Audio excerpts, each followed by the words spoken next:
All right, joining me on the show now, he is the IBF 135-pound champion, anxiously awaiting his next fight. Teofimo Lopez joins the show. What's up, Teofimo? How are you?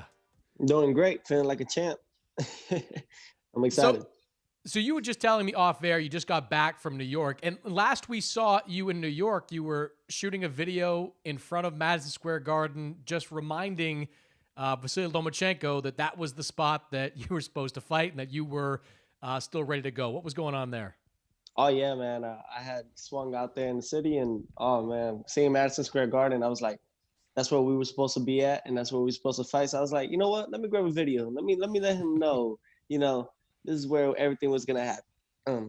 Happen. So throwing his shots at him, and I think we got to him. And of course, you noticed he responded in the comment there.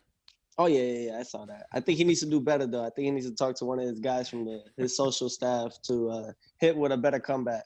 That wasn't that good. No, it wasn't. It wasn't strong. It wasn't. It wasn't kind of good trash talk we're getting used to in this sport. So just tell me now. We've heard from Bob Arum a couple of times about the future of this fight. What is your latest information on that fight? When it could happen? Where it could happen? What do you know at this point? Well, Chris, from everything going on right now with the quarantine and everything with COVID, Vegas right now is the spot for us to fight at. Bob Arum we've been talking about it, and he said anywhere from this week till next week, we should be finding out. We should be having contracts thrown at us, and we should be having everything signed and sealed. So that's the only thing we're waiting on now. And then after that, we're going to be in camp, and then everybody should expect October 3rd is where Todd DeBuff feels very strongly that the fight will be made on. So, and speaking with my manager, David McWhorter, I mean, everything has been pretty much right there and then. So that's what we're waiting on, and I'm excited. I really am. Are you going into this, Teofimo, thinking that your fight is probably going to take place inside that top-ranked bubble in Las Vegas, or are you holding out any hope that by October 3rd, there'll be enough of room to have some fans in the stands for that fight? I think that's where we're kind of a little step back. That is pretty much be trying to have the fans come in. This fight, this magnitude of this type of fight, it needs to have fans. You know what I mean? And before all this, we had that already scheduled. Madison Square Garden, sold out arena. And so many big things happening, but COVID happened. COVID hit us. So now we're just trying to work around it. And I think that's what it is. We're just trying to see if we could get the fans in Nevada, in Vegas, and see if the state of commission from Nevada can actually allow at least a couple thousand fans to come in and tune in and watch live. Was it hard for you to accept that, knowing that you were going to have a sold out venue at the Garden, was it hard for you to accept that it was going to be something different, whether it's a couple thousand fans or no fans at all? Was that difficult for you to kind of grasp? I think it's difficult for all of us. I mean, even the NBA players right now, it's just different atmosphere. It's just different all around. This is what we're used to, so I think now we just got to adjust to it. And, we're true champions. So we're going to adjust to everything that's thrown at us. And, with fans, no fans. You heard Loma, the little diva. You heard him. He said, he'll even fight in my yard, so it's all good. So, we ain't worried about it. No question about that. How do you balance training in a situation like this without a fight date and without kind of being able to target one specific date to get your body right for? How do you balance your training? Literally just trying to put everything is mentally and physically, and everything what we're trying to do now and balancing is maintaining the weight, watching what we eat now, and then knowing the fight that we're about to have with the diva, the little diva, I mean, that's the thing that is definitely what we're eyeing on now. So it's me and my father, we've been talking daily, while when I'm training. I mean, it's definitely different. I'm not in the boxing gym right now, but I'm able to still do the things that I'm able to do conditioning wise and strength and conditioning. That's really what I've been doing lately. Do you have to stay disciplined in terms of your weight? Like, do you, even though your fight is, theoretically just, 3 months off, are you trying to stay within a certain range so you can, when it comes time, you can start the cut down? Oh, absolutely. Right now we're in the high 40s. This is something that is definitely, we're good on weight right now. If you know boxing, that 12, 10 pounds is not nothing in the sport of boxing to drop. So that's where we're at right now, and I'm very happy about it. I'm very content, and I know that we're gonna have a successful camp again. Are you planning to do anything different going into this camp? I mean, I don't know how. Are you going to be able to have sparring partners for this camp? Are you going to have to go to a different location for this camp? Yeah, my last camp was in New Jersey. This time around, we're probably gonna be doing it in Big Bear, California, and we're gonna. That's the thing, trying to get the sparring partners the best that we can get, during this whole quarantine and COVID, and pretty much, knock this out, because that's the main thing that's we're eyeing on. Bob Arum has said that a couple of months ago he offered you and Lomachenko a chance to fight kind of one-off tune-up fights, and both of you said you didn't want that. Now that it's the bubble is done for at least the next few weeks, do you wish you did it? Are you happy with your decision not to take a tune-up fight?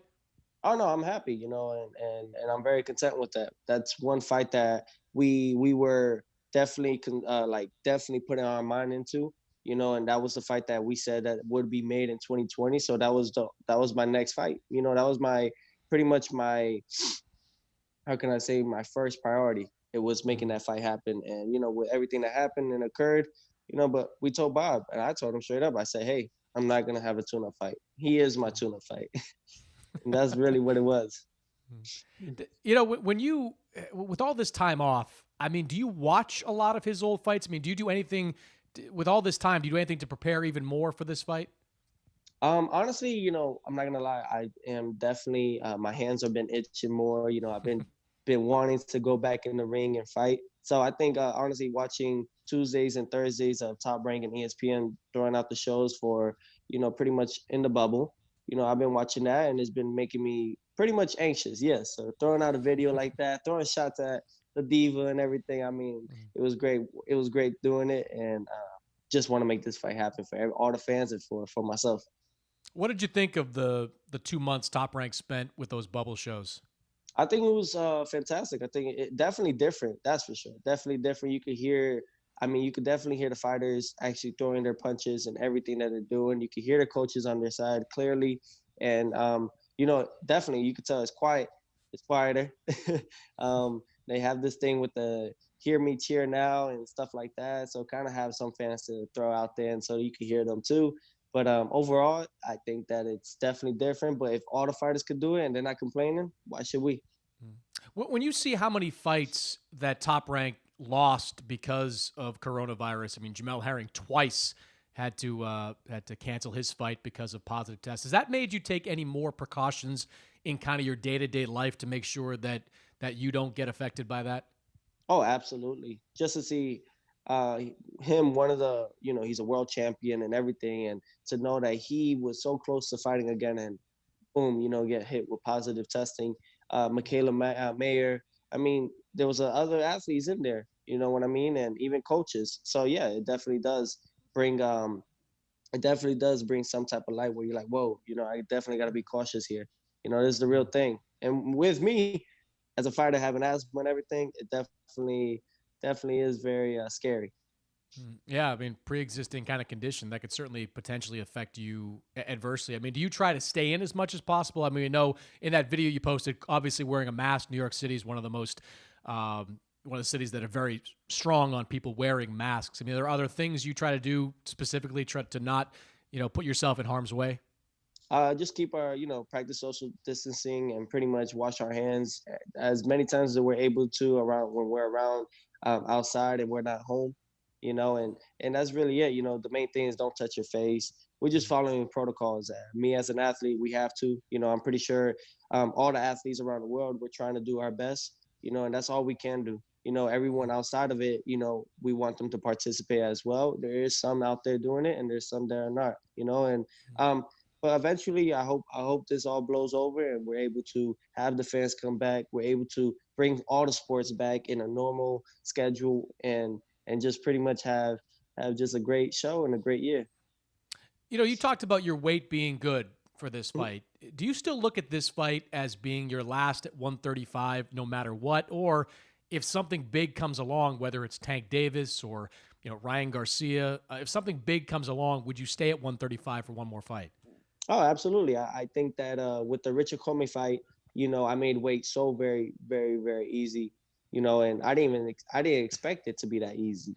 So I know that I could definitely make 135 again, very smooth, and absolutely again. I have perfecting athletes. They're great women that they definitely know how to nutrition your body and make sure that you have all the nutrients that you need for your brain and for your body. So that's something that I love about them, and I can't wait. I just need to make sure that the little diva is not hiding in Egge's guest room, in his guest house and during this quarantine, because he's out there right now. People think he's in Ukraine. He's not, man. He's in LA. He's back. I see you trying to make Little Diva stick on him, and it's effective. It's effective there. Well, what do you think, Teofimo, of what's going on at 135 right now? A lot of good fighters, young fighters, right in your age bracket, kind of yapping at each other back and forth. I mean, who knows when or if all those fights can happen? But it's certainly exciting to see really quality young fighters under the age of 25 in and around the same weight class. Oh yeah, absolutely. You have Shakur Stevenson, you have Devin Haney, Brian Garcia, Tank Davis. I mean, the list goes on and on. These guys all have some type of attribute that makes the fans want to see them more. So I'm very happy to be in that, in that era now. And we're definitely, Teofimo is definitely the one that's going to take over. And how we're going to start it is just with this guy right here. October 3rd. Teofimo versus the Diva. We're gonna do our thing. What have you thought of with Tank Davis fighting Leo Santa Cruz? I mean, he's a kind of a money man in that division. If you win those titles, you're going to be the money man in that division. Is that a fight that interests you down the line, or is another one of those guys more on your radar? Who, me and Fat Tank? Okay, you're pretty good with the nicknames there, Teofimo. I got to tell you. Me and Fat Tank. Yeah, absolutely. That'd definitely be one. I don't think he could be able. I don't think he can. He can't even make our weight class, so I don't think he can make the weight at 130. And if he does, he's gonna be dry, very dry. But we'll have to wait and see. Let's see if Loma. Let's see, not even Loma, but let's see with Tank, Fat Tank. We'll see if he'd be able to make the weight, and then we can talk about that. Mm-hmm.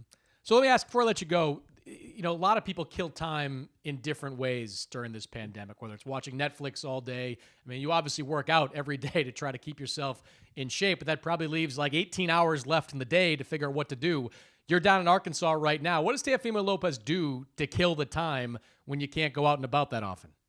Honestly, I'm able to play basketball, do anything hobby-wise, sports, and that's the type of person I am. My hobbies are football, basketball.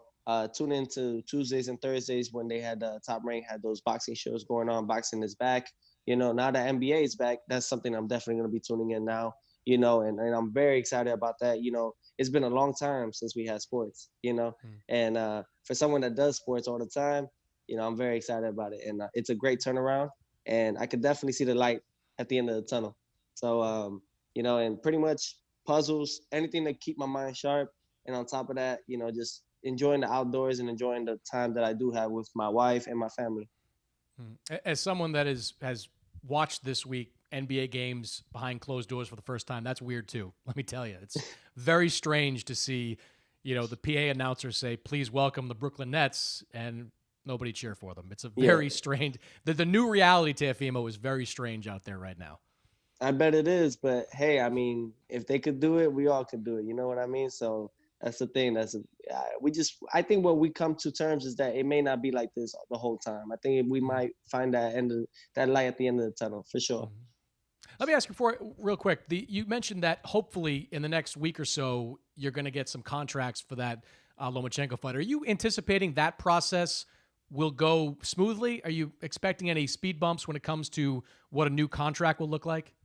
Well, you always want to come into hopefully like thinking that it's going to come out smoothly, but we know that we need to expedite this fight. We need to make sure that we make this done. We got to make sure that we have everything and we don't take long during this process. If they give us a contract earlier next week, we should be having it done by the end of this week, and have it finalized, sent out, and then boom, I'm taking the next plane to California and going to Big Bear, so or driving out there, who knows? But you know what I mean? So that's where my mind is at right now. And I'm pretty sure we're gonna have it very smoothly. I think that Top Rank, ESPN, they know what I want, they know what we're eyeing on, and I should expect that.